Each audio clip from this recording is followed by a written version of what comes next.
Hello everyone, how are you doing? I hope that you're doing great. I'm doing okay. It's been a little while since I've recorded and I almost feel a little bit awkward in front of the camera, but I think it will be fine. I'm very much looking forward to these next couple of episodes after we had those big reveals in the previous ones with Madara and Toby.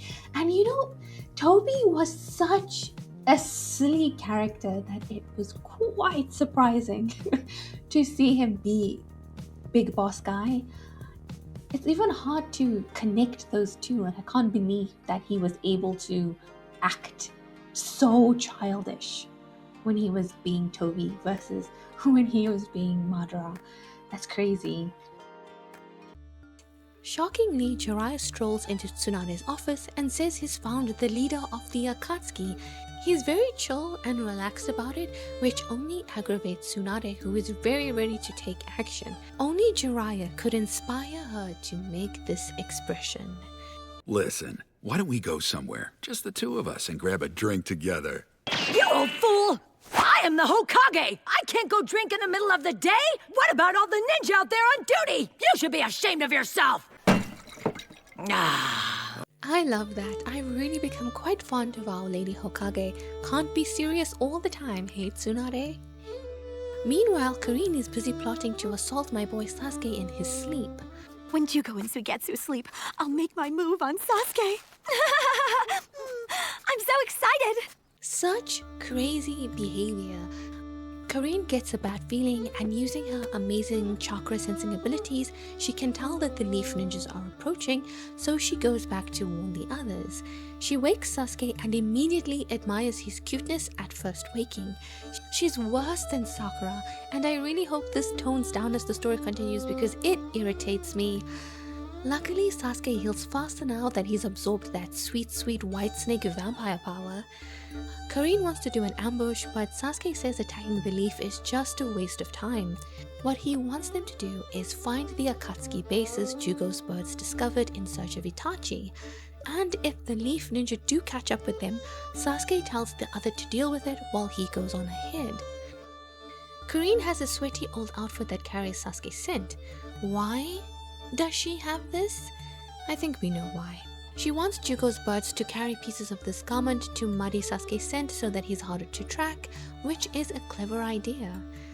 Kiba can sense that Sasuke's scent is spreading about, and Kakashi figures they have a powerful sensory ninja with them, and so they're being evasive. So, what are they going to do? Which scent should they follow? I'm gonna find him, even if I have to search every blade of grass! I'll do whatever it takes! Just watch! Multi-Shadow Clone Jutsu! There is nothing in this world that will stop Naruto Uzumaki from finding Sasuke Uchiha. Naruto, or maybe one of Naruto's clones, finds Itachi, which is really lucky, and we see one of Jugo's birds holding a piece of Sasuke's clothes, which sparks the question, is Itachi looking for Sasuke too? Apparently not. He is looking for Naruto, assuring him that he isn't going to capture him, he only wants to talk. And Naruto is excited because... Why would I want to run? If I capture you, then I'll get to see Sasuke. Why are you so obsessed with my brother? Itachi said exactly what I would say in his position. As soon as Naruto finished speaking and when he was saying, and then I'll get to have Sasuke, I actually said out loud, why are you so obsessed with my brother? And then that's exactly what Itachi said. That's us. We're thinking the same. As someone with a little brother, that is what I would say. It's true that we may not be blood, but he's more of a brother to me than you ever were to him.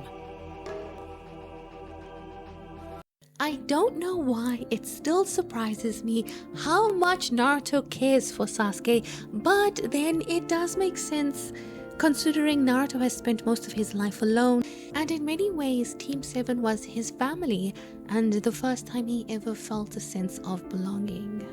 But I will always remember Itachi's iconic words, "Why are you so obsessed with my brother?" Naruto charges and Itachi lifts his cloak to reveal a murder of crows that swarm around Naruto, and just like that, our boy has been genjutsu'd. I'll say it again. I just want to talk.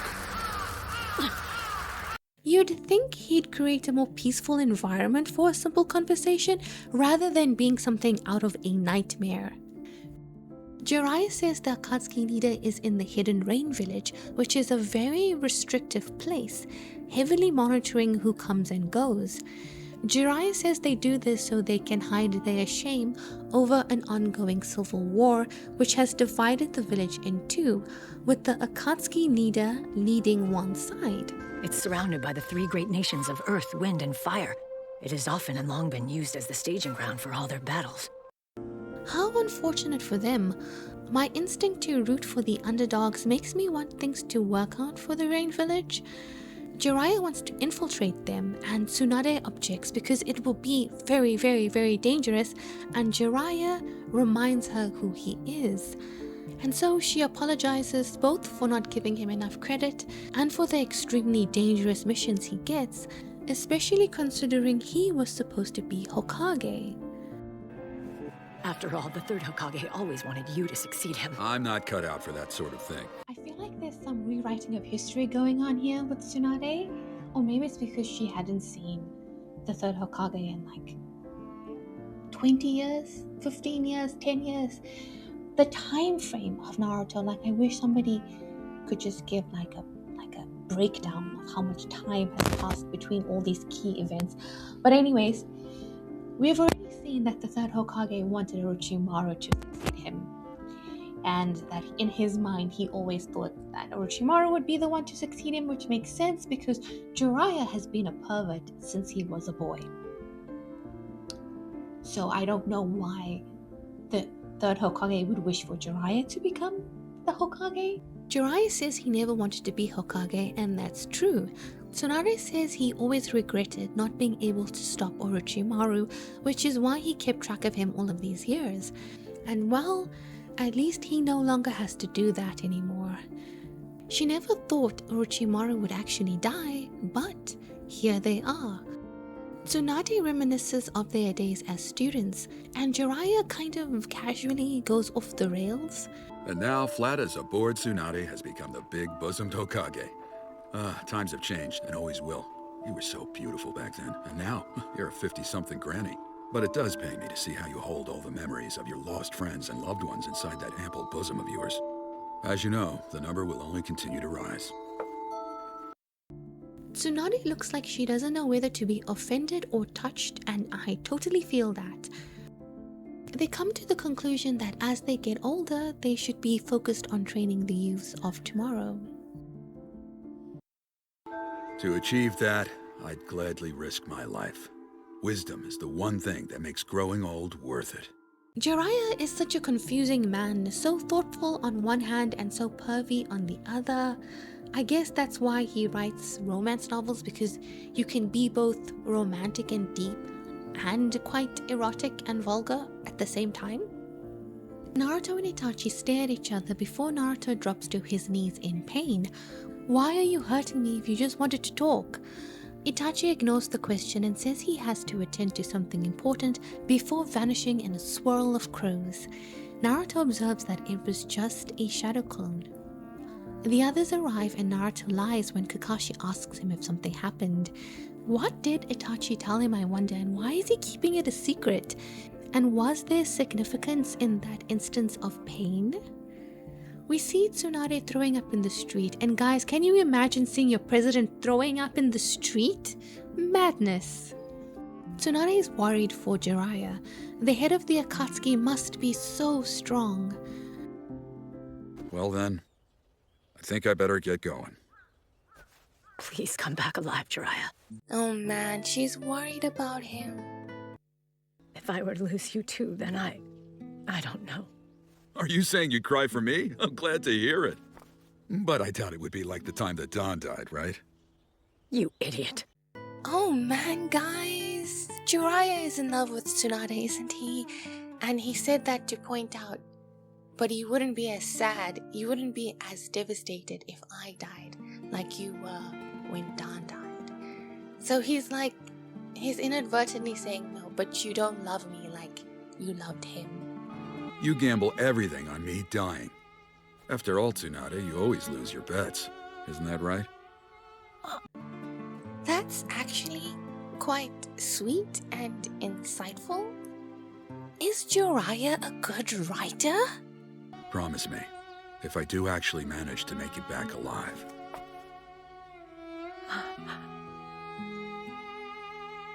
And he looks at her and she looks at him and she doesn't say anything, and you can just feel all the unspoken words between them.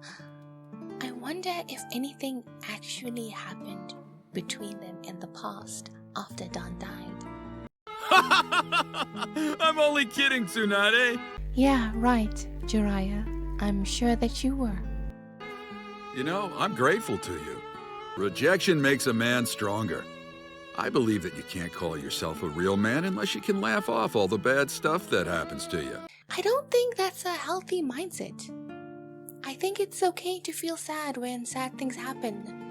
And perhaps laughing it off doesn't deal with the root cause of the pain. But you know, I'm not a man. I wonder if she rejected him because of Dan, or if she rejected him because of all of that pervy stuff.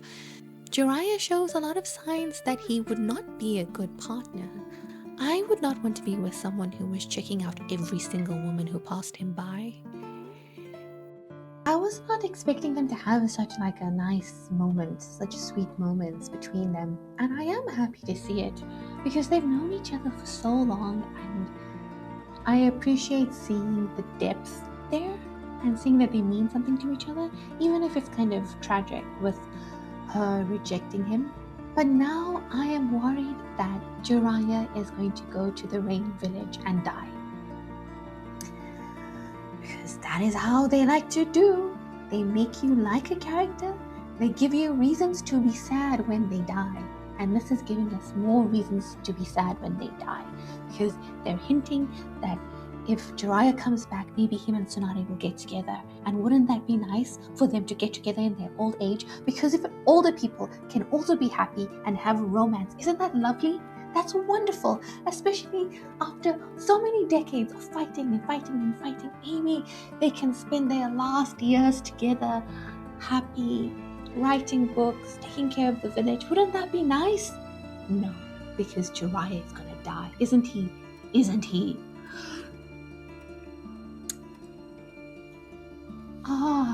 Tsunade tells Jiraiya to send a message through his toads if he's ever in danger, and she'll come herself to help him.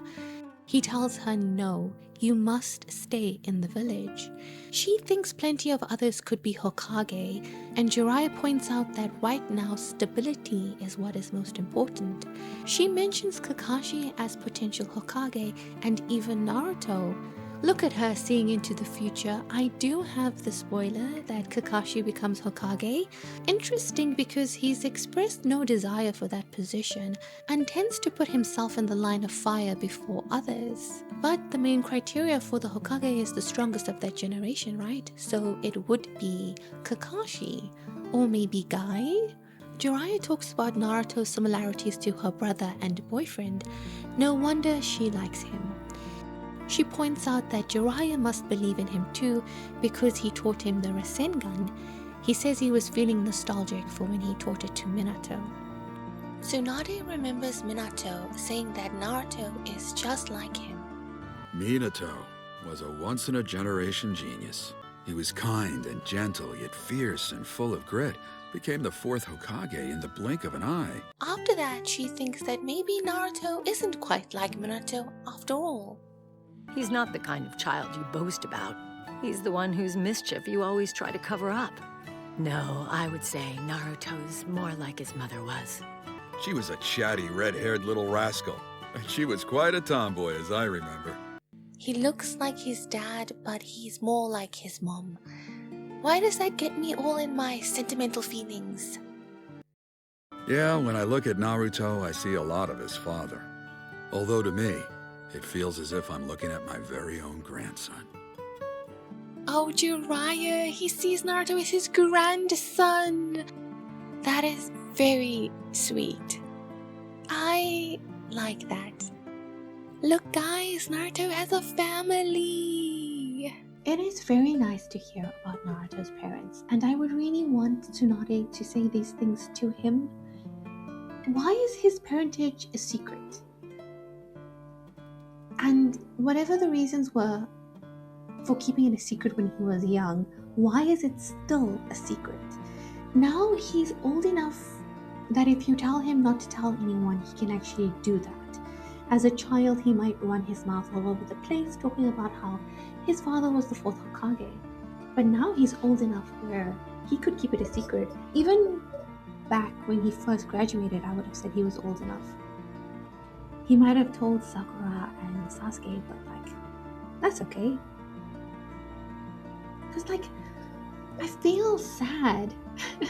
I feel sad that they're sharing these sweet memories of these two, of Kushina, they said, and Minato, who are his parents, but they're not sharing it with Naruto, who is the one who deserves to hear about how he's like his mother and not like his father. He looks like his father, but his personality is more like his mother. He should get to know those things. And there's all these people who know them, and they should share their memories with the boy. Maybe if he had that, he wouldn't be so obsessed with Sasuke, because he has so few memories with people who he shares, emotion with, connection with, bonds with. So he holds on so tightly to the few that he has. Now look at him chasing Sasuke all over the place. I feel oddly quite emotional by this whole scene. These makers, these writers of Naruto have done a good job. Jiraiya turns to leave, and Tsunade looks sad, like she doesn't want him to go but knows that he has to. As he walks away, he warns her to be careful of the Foundation. That's that creepy Danzo guy's organization, if I recall. See ya.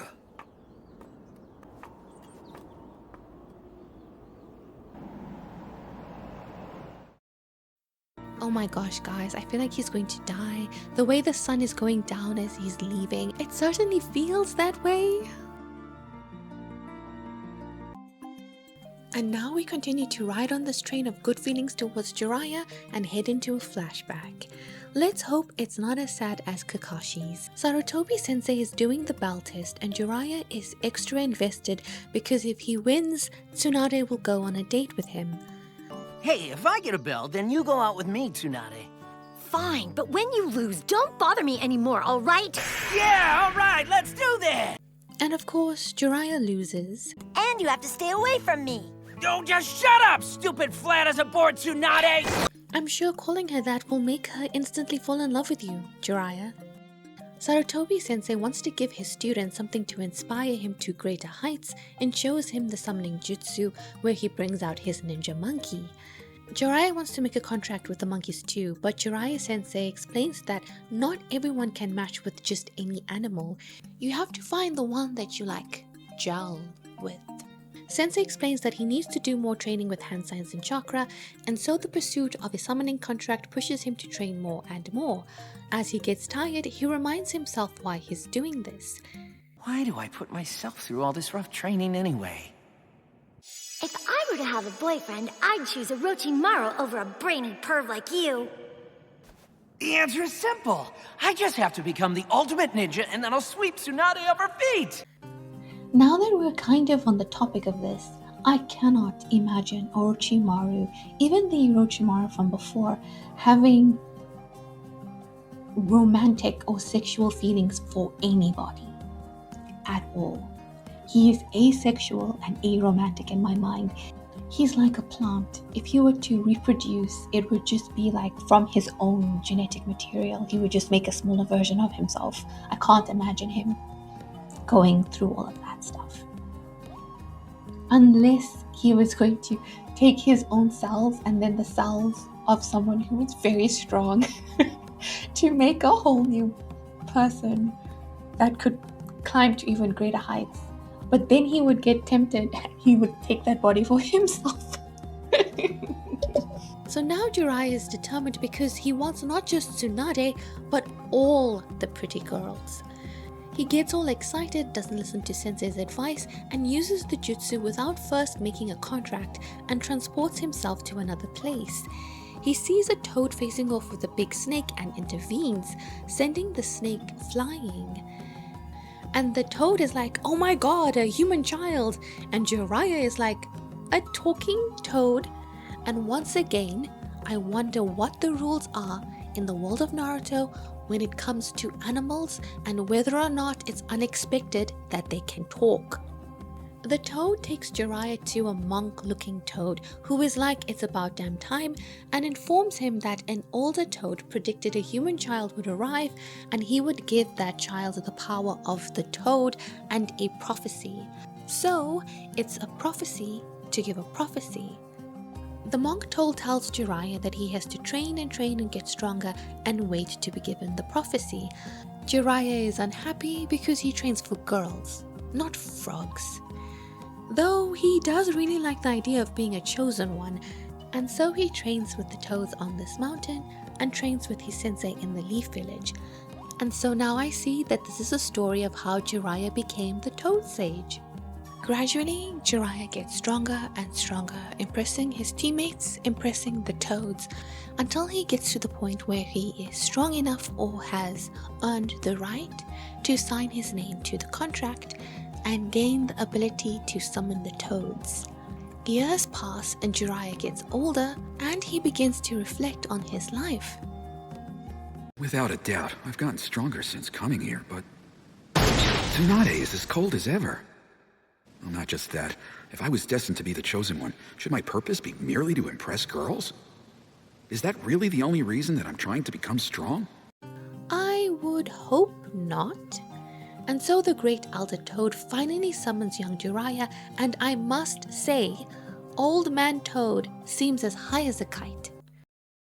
Oh, and by the way, who are you again? Or maybe he's just senile and super chill because of all of the enlightenment. And so he gives Jiraiya a prophecy. You who are singularly pervy should become a great ninja.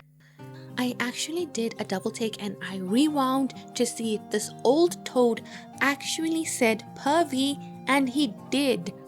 So bizarre. The show really treats his behavior like it's not a big deal, like he collects stamps or watches birds.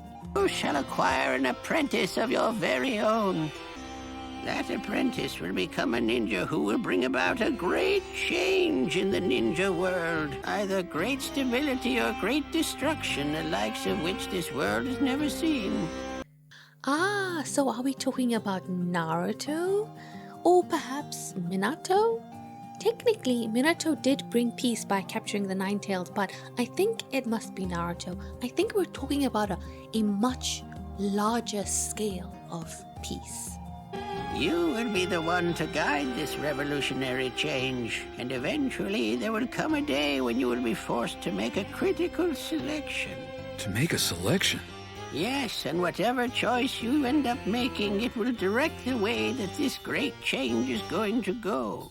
Is this critical selection still coming up? I wonder what it will be. Oh wait, are there other students of Jiraiya's who could be great peacemakers or war makers? Has the selection already taken place, or is it coming back? And is the selection the choosing of the student or some other decision? The toad goes on to say he sees Jiraiya traveling the world writing books. Now, is it a good or bad thing to have your whole life set out before you like this? Does Jiraiya do this because he was called to do it, or because he was told that he would do it? He goes on to ask the toad if his prophecies have ever not come true, and he says no, 100% accuracy. And then we see an older Jiraiya deciding to go traveling and write books so he can gain the skills needed to guide the revolutionary that will eventually come his way. During this time, the world grows more chaotic as peace dissolves both between nations and within them. Judging from how short his hair is here, I think this is before he builds the Sanin reputation with Orochimaru and Tsunade. He comes across a really creepy guy with a baby that is actually a puppet, and he tells Jiraiya that he's happy things are bad because he's gonna make a lot of money making puppets. This rhetoric sounds familiar. We see Jiraiya traveling around, meeting different shinobi, looking for the one that could be his prophesized student. We see him interact with several shinobi, some who are powerful and choose to be violent, or some have the right mindset but no will to actually take action. The great Lord Elder's prophecy said that I'm destined to train the revolutionary who could at last bring peace to this troubled world. But in all my travels, I haven't even come close to finding this apprentice. That's because Naruto hasn't been born yet, my guy. We're still decades away from you getting to your destiny. And then Jiraiya has to return to the village because war has come to the Leaf. And because of this, his determination to find peace grows even stronger. And all of this terrible conflict would become known as the Third Great Ninja War, and he and his compatriots would become the Sannin. We see the Sannin facing off against a guy named Hanzo standing on a creature I don't recognize. He has basically defeated them but won't kill them because he thinks the Leaf will be victorious in this war. He gives them the name Sannin and asks their names. Later, Tsunade asks Jiraiya what he would do if the Leaf did win, and he said he'd probably go off again and do more writing. Why don't you just settle down in the village? I feel as though I haven't quite found it yet. You mean your destiny, don't you? I see what you're doing, show. I don't know how I feel about all of these seeds being planted for Jiraiya and Tsunade.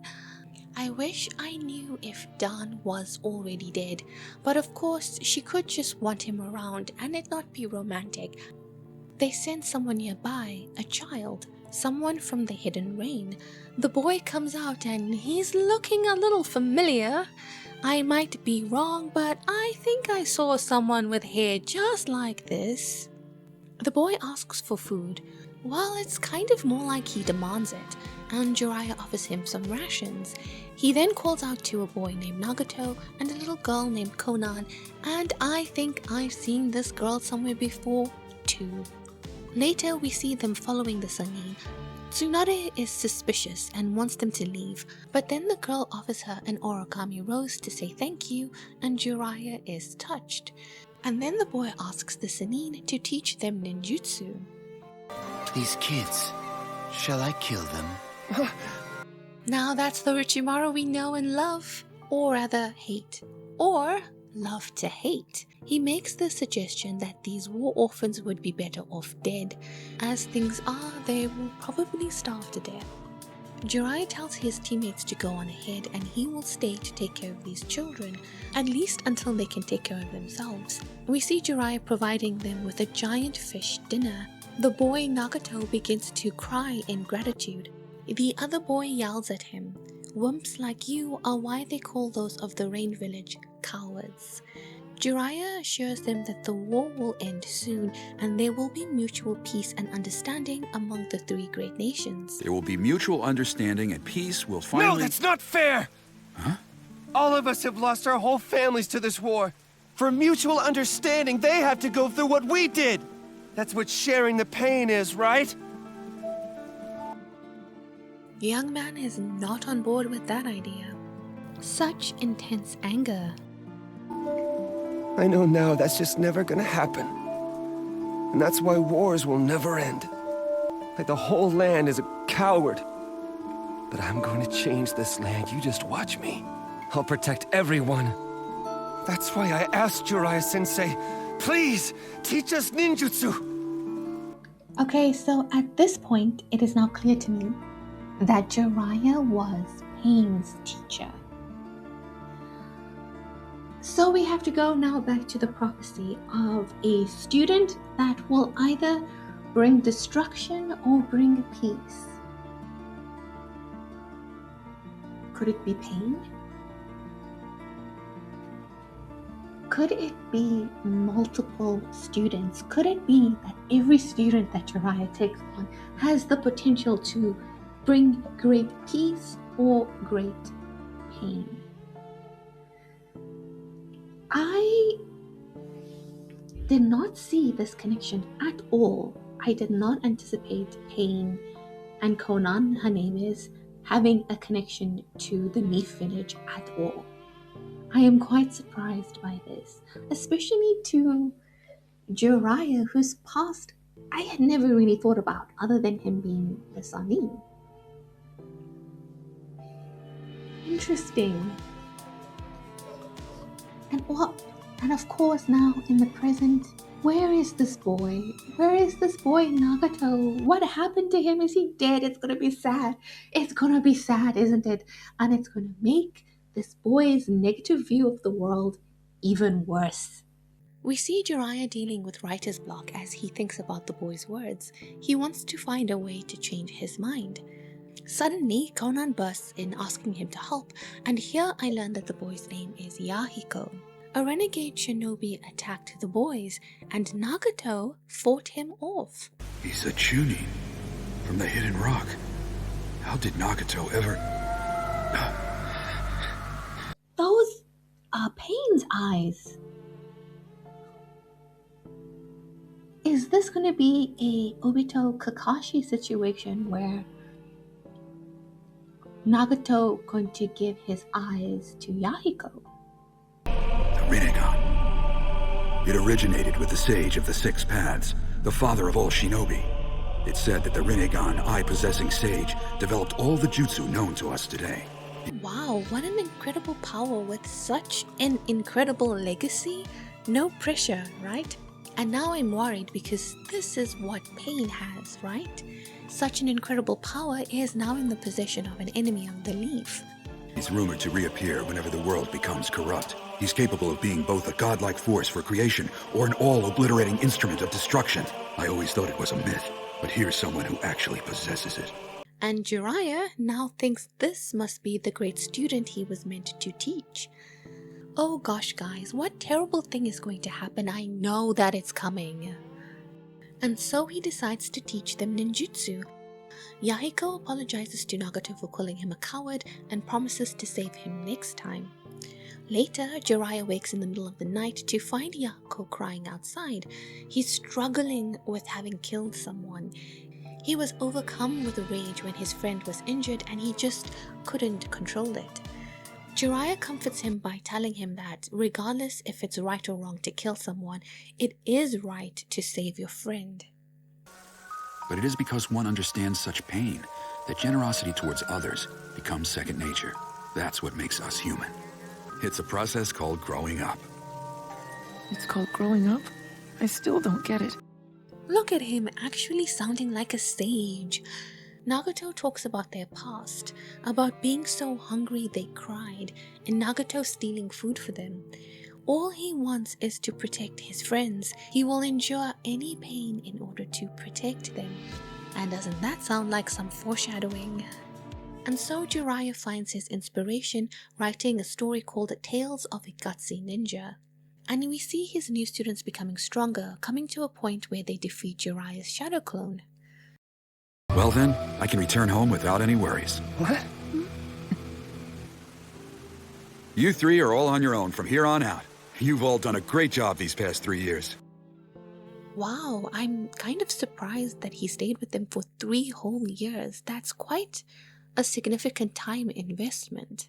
And considering that it's been such a long time investment, it would be nicer if he had a more gentle way of saying goodbye. But then, you know, these shinobis are just like that.